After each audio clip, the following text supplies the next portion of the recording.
दुनिया भर में बजेगा रुपए का डंका। आरबीआई ने साफ किया अपना मास्टर प्लान। नमस्कार, आदाब, मैं हूं फरीद अली और आप देख रहे हैं TV9 digital. Reserve bank of India ने साफ कर दिया है कि उसका अंतिम लक्ष्य भारतीय रुपए को इंटरनेशनल ट्रेड और विदेशी भंडार के लिए एक प्रमुख करेंसी बनाना है। हाल के दिनों में करेंसी मार्केट में उतार चढ़ाव को रोकने के लिए उठाए गए सख्त कदम सिर्फ तात्कालिक स्थिति को संभालने के लिए हैं। इस बयान का उद्देश्य विदेशी निवेशकों और व्यापारियों को आश्वस्त करना है कि भारत अपनी मुद्रा व्यवस्था को ज्यादा उदार और वैश्विक बनाने के लिए प्रतिबद्ध है।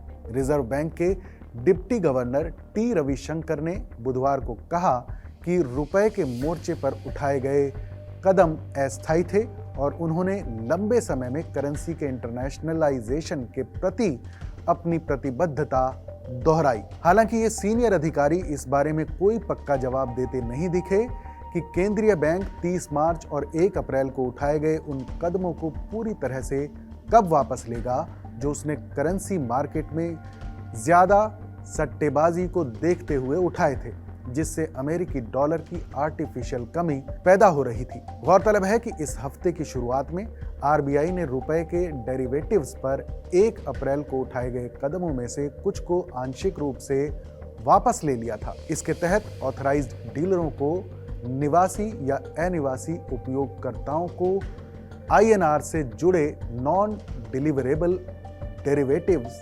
कॉन्ट्रैक्ट्स फिर से पेश करने की अनुमति दी गई। रुपए का करेंगे इंटरनेशनलाइजेशन। जब उनसे पूछा गया कि नेट ओपन पोजीशंस पर लगी $100 मिलियन की सीमा कब तक हटा ली जाएगी, तो शंकर ने कहा कि आरबीआई रुपए डॉलर के लिए एक ही ग्लोबल मार्केट बनाने और लंबे समय में रुपए के इंटरनेशनलाइजेशन के लिए प्रतिबद्ध है। इस अनुभवी केंद्रीय बैंकर ने कहा कि जो कुछ भी किया गया है वो एक अस्थायी घटना से निपटने के लिए था, जिसने बाजार में भारी उतार चढ़ाव पैदा कर दिया था। एक बार जब उस स्थिति से निपट लिया जाएगा तो हम अपने सामान्य कामकाज पर वापस लौट आएंगे। उन्होंने कहा कि हमारा विचार यह है कि दुनिया में कहीं भी कोई भी यूजर जिसे रुपए से जुड़ा कोई जोखिम यानी एक्सपोजर है, वो उपलब्ध किसी भी प्रोडक्ट का उपयोग कर सके। जब उनसे पूछा गया कि क्या आरबीआई भविष्य में भी इसी तरह के कदम उठाएगा, तो शंकर ने साफ किया कि पिछले महीने उठाए गए कदम ज्यादा सट्टेबाजी की वजह से थे, न कि अमेरिकी डॉलर के मुकाबले घरेलू करेंसी के मजबूत या कमजोर होने की वजह से।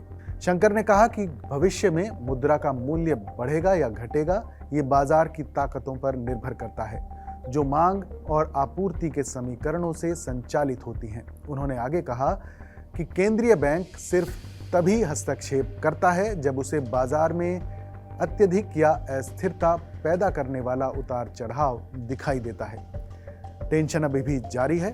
ये देखते हुए कि जियोपॉलिटिकल टेंशन अभी भी जारी है, जब उनसे पूछा गया कि क्या राहत के लिए कोई और कदम उठाने की योजना है, तो शंकर ने कहा कि आरबीआई हमेशा ऐसे कदम उठाएगा जो उसके लक्ष्यों को पूरा करने, बाजार के सुचारू रूप से काम करने और इकोनॉमी के बेहतर संचालन को सुनिश्चित करने के लिए जरूरी हो। अगर इकोनॉमी में किसी भी मोड़ पर कोई तनाव पैदा होता है तो एक रेगुलेटर के तौर पर बाजार को स्थिर रखने के लिए जिम्मेदार संस्था के तौर पर हमें जो कुछ भी करना होगा हम वो करेंगे। साथ ही उन्होंने सभी को कोविड-19 महामारी के दौरान उठाए गए कदमों की भी याद दिलाई। इस खबर पर अपनी राय हमें जरूर बताइएगा। बाकी देश और दुनिया की तमाम बड़ी खबरों के लिए देखते रहिए टीवी9 डिजिटल।